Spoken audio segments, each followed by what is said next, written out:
He stole my code, my credit, and my future. But what he didn't know was I also gave him a little gift, tucked in 3,000 lines deep, one that wiped the site, the budget, and his career in under 12 seconds. You want to take credit for my system, Trent? Then take the whole system, error logs, bug loops, and all. They fired me on Friday. By Monday, they were offering me $180K just to get their site back online. I made them beg. Then invoiced. My name is Kara Willis. I'm 36, a full-stack developer with 12 years of experience. And until recently, I was the backbone of Volterra Systems' entire tech infrastructure. Not that anyone outside the dev team would know it. My work was always just the company's accomplishment, or lately, Trent's vision brought to life. I still remember the exact moment I realized how disposable I was to them. It was a Wednesday afternoon board meeting, the kind where the fluorescent lights seemed unnecessarily bright and the air conditioning was set to Arctic tundra, despite it being mid-November. I'd been working 18-hour days for the past 3 weeks to completely overhaul Volterra's back-end infrastructure after our CTO abruptly quit, taking half the engineering team with him. I'd barely slept, subsisting on cold brew coffee and protein bars. My apartment had become a theoretical concept, a place I occasionally visited to shower and change clothes. The presentation I'd prepared detailed the completely new architecture I'd designed, a scalable, microservice-based system that would finally fix the technical debt that had been dragging the company down since its founding. I'd even built a proprietary framework, something I called Module Kraken, that elegantly solved our specific scaling problems. It wasn't just a patch job, it was a complete reinvention that would save Volterra millions in the long run. I sat in the third row of chairs along the wall, clutching my laptop with the presentation ready to go. My moment had finally arrived, recognition for months of thankless work. The board members filed in, followed by Trent Morgan, our newly appointed CEO who had been brought in 6 months ago to take the company to the next level. Trent was 42, with the kind of confidence that came from a lifetime of being told he was exceptional. Stanford MBA, perfect teeth, and a closet full of Patagonia vests. He'd made his name at larger tech companies by swooping in, making dramatic changes, and then moving on before anyone could assess whether those changes had actually improved anything. "Let's get started," Trent announced, straightening his navy blue tie. "We have an exciting development to share today." I reached for my laptop, ready to connect to the projector. "I'll be walking us through the complete back-end redesign that's going to revolutionize our platform." Trent continued, pulling out his own MacBook. I froze. Surely he was just introducing me. But then his screen connected to the projector, and my slides appeared. My exact slides. Except the footer no longer read, "Prepared by Kara Willis." It now said, "Volterra Systems Strategic Initiative." Over the past few months, Trent began, clicking to the first slide of technical specifications. "I've been leading a fundamental rethinking of our architecture. My architecture, my rethinking, my 3 a.m. breakthrough moments, and weekend sacrifice. The new Voltaic framework," he continued, gesturing to a diagram of my module Kraken with a new name slapped on it, "represents a paradigm shift in how we approach scalability." I felt like I was having an out-of-body experience. Was this really happening? Had he somehow gotten hold of my presentation and rebranded it overnight? But as he continued, flipping through slide after slide of my work, I realized this wasn't a last-minute theft. He'd been planning this. Jennifer from marketing caught my eye from across the room and gave me a small, confused frown. She knew. She'd seen me working on these exact diagrams for weeks. A few of the engineers shifted uncomfortably in their seats. They knew too. But the board members were nodding appreciatively, clearly impressed by Trent's apparent technical prowess. "The beauty of the Voltaic framework," Trent said, "is its elegant simplicity. Any competent developer can understand it at a glance." I nearly laughed out loud at that one. The system I'd built was elegant, yes, but it was also highly sophisticated. I'd spent months refining its complexity into something that appeared simple on the surface. Trent himself had asked me just last week if CICD was the name of a rock band. As he continued through my presentation, I sat in stunned silence, my face burning with a combination of rage and humiliation. Every slide was mine, every innovation was mine, even some of the jokes were mine. He'd simply changed the names and taken full credit. When he finished, the board erupted in applause. The chairman, a venture capitalist named Richard Dawes, stood up to shake Trent's hand. "This is exactly the kind of strategic thinking we brought you on for. Trent, visionary work." Trent soaked in the praise, his smile wide. "Thank you, Richard. I believe in leading from the front. This was a challenging technical problem. But sometimes you have to roll up your sleeves and get into the code yourself." I nearly choked. Trent didn't know the difference between Java and JavaScript. He thought Ruby on Rails was a jewelry store. After the meeting, I approached him in the hallway. "That was my work," I said quietly, my voice steady despite the anger boiling inside me. "Every single slide, every line of code in that framework." Trent glanced around to make sure no one was within earshot before responding. His smile never faltered. "Kara, we're all on the same team here. Your contributions are valued, but this was a company initiative. I shaped the vision. You just implemented the technical details." "Technical details? I conceptualized and built the entire system from scratch." He placed a patronizing hand on my shoulder. "Look, I understand you're passionate about your part in this. That's what makes you a good developer. But the board doesn't need to hear about implementation specifics. They need vision, strategy. That's my job." "So your job is to steal other people's work?" His smile tightened, eyes hardening. "Careful, Kara. That kind of attitude isn't going to help your career here. Remember, we're all working toward the same goal. Voltora's success." He walked away, leaving me standing there, shaking with rage. I returned to my desk in the open plan office, where my team of 3 junior developers was waiting expectantly. "How did it go?" asked Zach, a talented kid fresh out of a coding boot camp who looked up to me. "Trent presented it," I said flatly. Their faces fell in unison. They knew what that meant. They'd seen it happen before to others. "All of it?" asked Maya, our backend specialist. "Every slide. He renamed Module Kraken to Voltaic Framework. Isn't that cute?"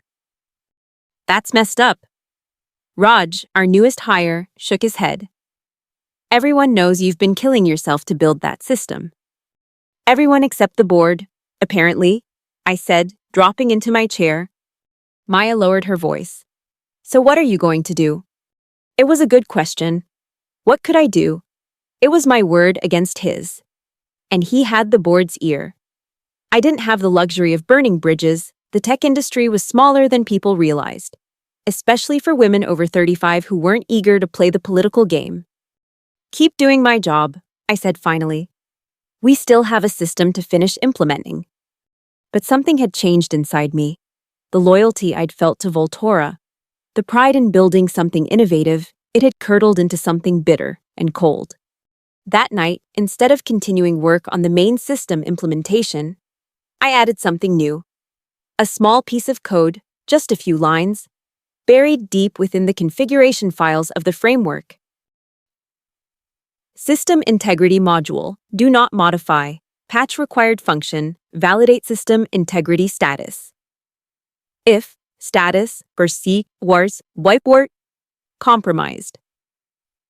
Return initiate protocol. Kraken contingency. Return true. Anyone looking at it would assume it was part of the system's security protocols. And in a way, it was, just not the kind they'd imagine. I worked through the night, implementing this new feature and camouflaging it within thousands of lines of legitimate code. By morning, I had created my insurance policy, a way to maintain control even if I lost everything else. Over the next 2 weeks, Trent paraded around the office like a conquering hero. He gave interviews to tech blogs about his innovative approach to scalable architecture.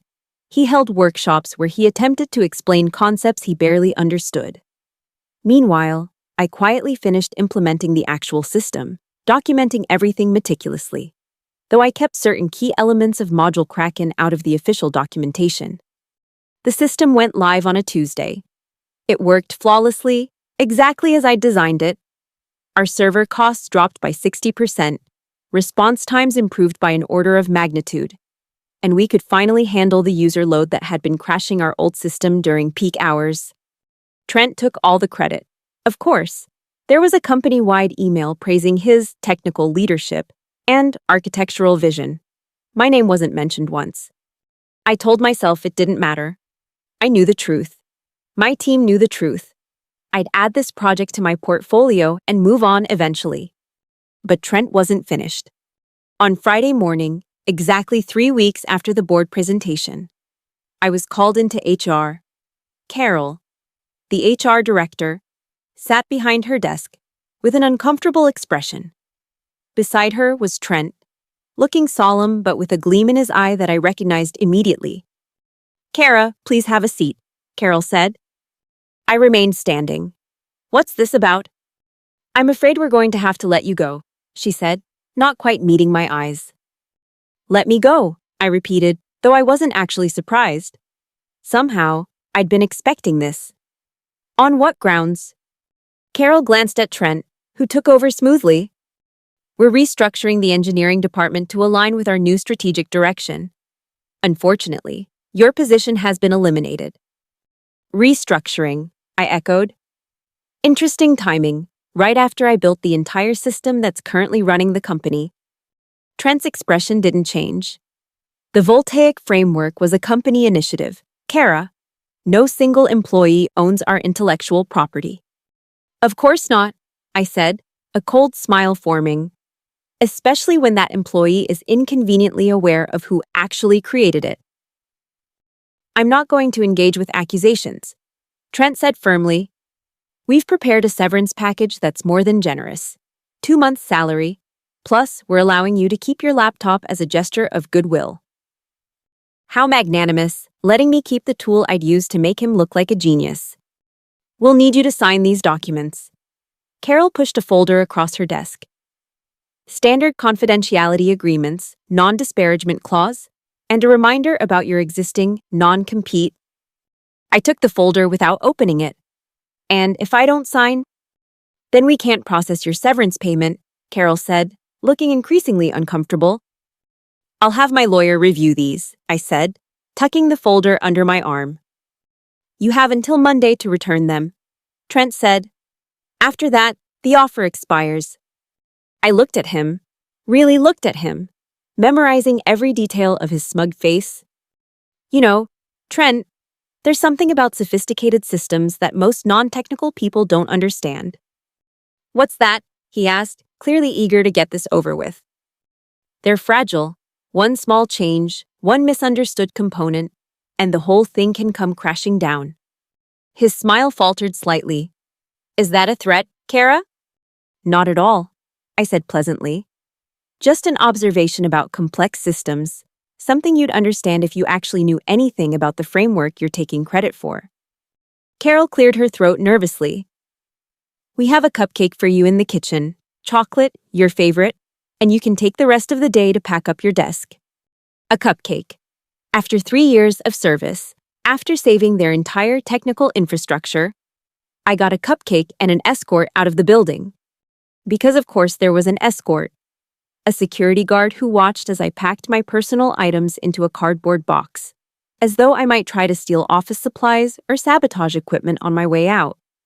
My team watched in stunned silence, none of them daring to speak up for fear they'd be next.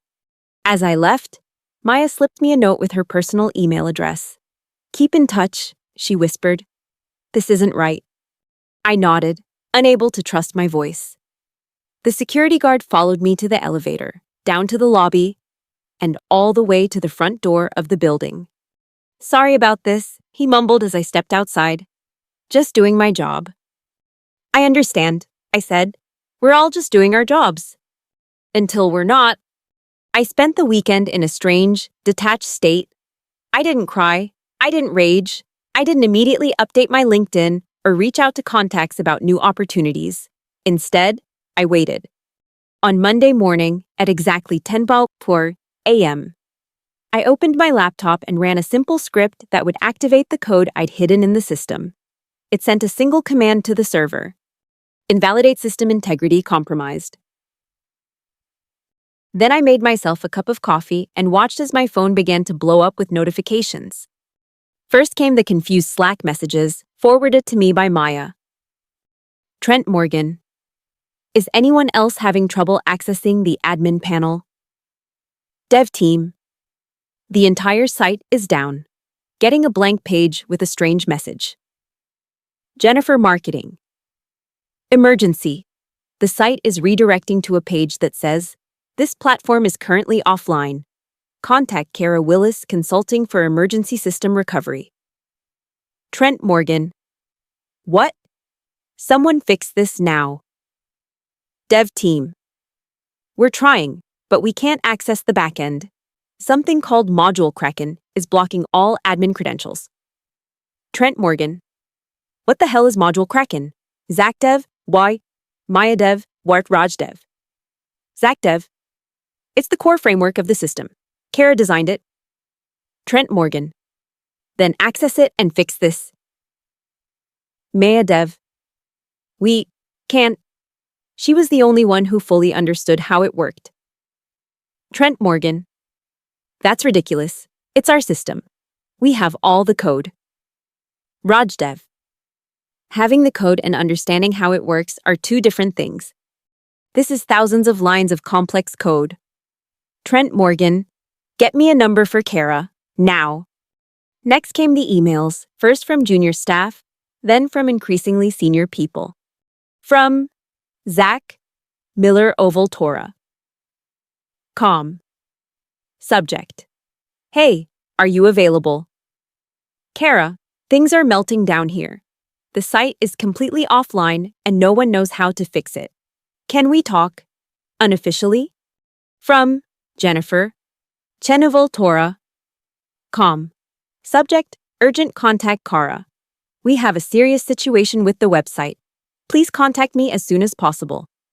From Carol Peterson, Evil Torah. Com. Subject, consulting opportunity. Dear Kara, Voltora. Systems would like to discuss a potential consulting arrangement to address some technical issues we're experiencing. Please call me at your earliest convenience. And finally, 3 hours after the site went down. From Trent Morgan of Voltora. Com. Subject, urgent situation Kara. We appear to be experiencing some technical difficulties with the Voltaic framework that require your expertise. I'm sure this is just a coincidence given your recent departure. The board has authorized me to offer you a consulting contract to help resolve these issues immediately. We're prepared to be generous, $5,000 for a day's work to get us back online. Please respond ASAP. This is affecting our business operations. Regards, Trent Morgan, CEO, Voltora Systems. I didn't respond to any of them. Not immediately. Instead, I watched as their panic escalated. The company's stock price, already struggling, began to drop as news spread that their platform was completely offline. Customers took to social media to complain. Rival companies began circling, offering promotional deals to Voltora's suddenly disgruntled user base. By the end of the day, Trent had escalated his offer to $20,000. By Tuesday morning, it was $50,000. On Wednesday, I received a call from Richard Dawes, the board chairman. Ms. Willis, he said, his voice grave. I understand there's been a misunderstanding between you and Voltora. Is that what Trent called it? A misunderstanding? I'm not interested in assigning blame, Richard said carefully. What I am interested in is resolving the current situation. Our entire platform has been offline for 3 days. Our customers are leaving in droves. That sounds serious, I said. Have you tried turning it off and on again? He didn't appreciate my humor. Ms. Willis, the board has authorized me to offer you $180,000 for emergency consulting services to restore our system. That made me pause. It was nearly double my annual salary. That's a significant sum, I said. We recognize the unique value you bring to this situation. And what exactly would this consulting arrangement entail? You would restore the system to full functionality and provide complete documentation of the module Kraken, I believe it's called. I see. And what about Trent Morgan? There was a pause. What about him? Will he be involved in this restoration process? Another, longer pause. Mr. Morgan has taken a leave of absence while we sort through this situation. Translation. Trent had been suspended while they figured out who to blame for this disaster. I'll need some assurances before I consider your offer, I said. Such as? Full payment upfront, a public acknowledgement of my role in creating the original system, and a signed statement that I retain intellectual property rights to Module Kraken. That's highly unusual, Richard said. We can't possibly pay the full amount upfront. Then I guess we don't have anything else to discuss, I said, preparing to hang up. Wait, he said quickly. Perhaps we can work out a compromise, 50% upfront, the remainder upon successful restoration. I pretended to consider it. I'll need to think about it. In the meantime, I should let you know that I've established Kara Willis Consulting, LLC. You'll find our standard contract and rate sheet attached to the email I'm about to send you. I hung up and immediately sent an email with an attached invoice for $180,000, terms stating payment due in full before work commences, and a 48-hour expiration date. Then I did something else. I checked on a domain purchase I'd made the day after being fired, Voltora.io. It had been the company's original domain before they managed to acquire the more prestigious Voltora.com from a domain squatter for a small fortune. The old domain had lapsed, and I'd picked it up for $12.99. I created a simple landing page on the domain with the message, "This domain is for sale. Inquiries, domains, Kara Willis Consulting.com." It took less than a day for someone from Voltora to notice.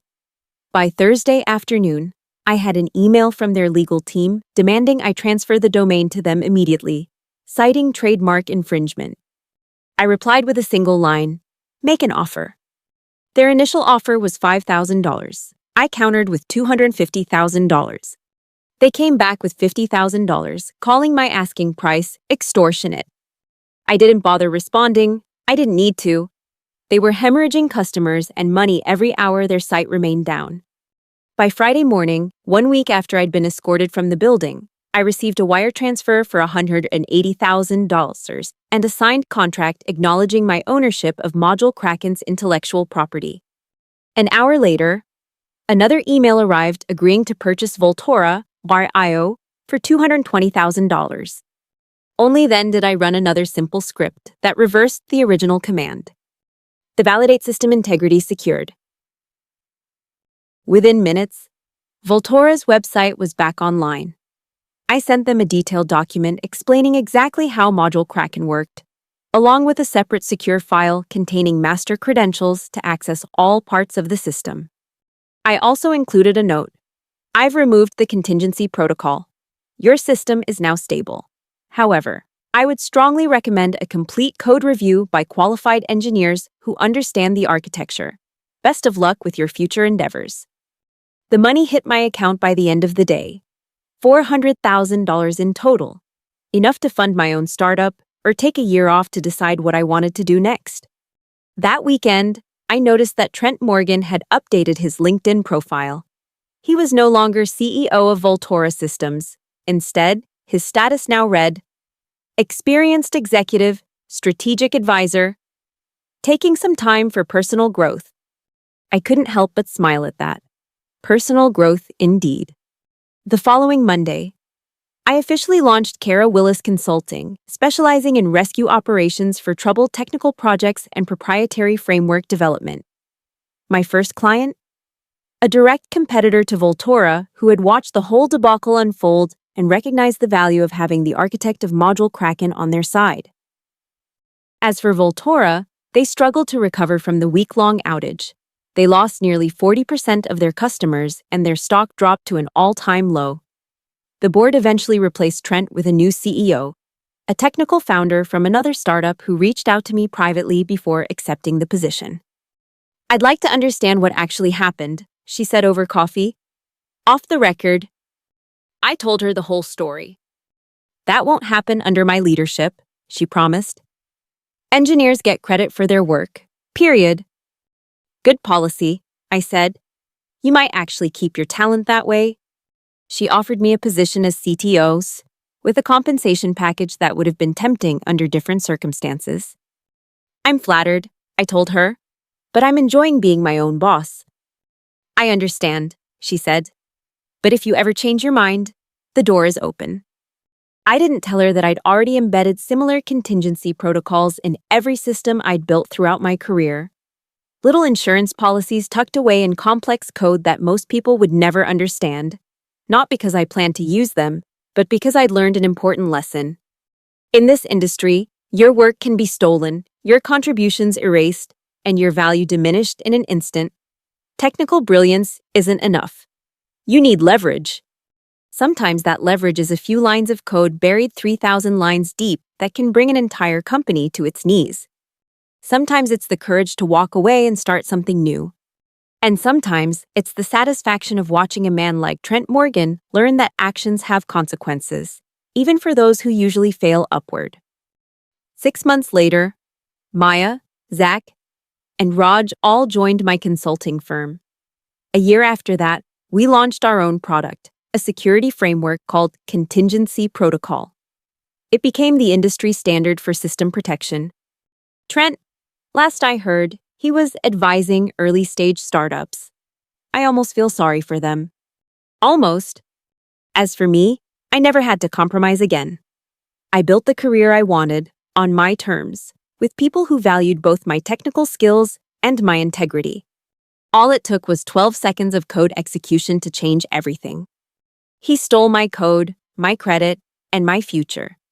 But what he didn't know was, I also gave him a little gift, tucked in 3,000 lines deep, one that wiped the site, the budget, and his career in under 12 seconds. You want to take credit for my system, Trent? Then take the whole system, error logs, bug loops, and all. They fired me on Friday. By Monday, they were offering me $180K just to get their site back online. I made them beg. Then invoiced. And I'd do it all again in a heartbeat.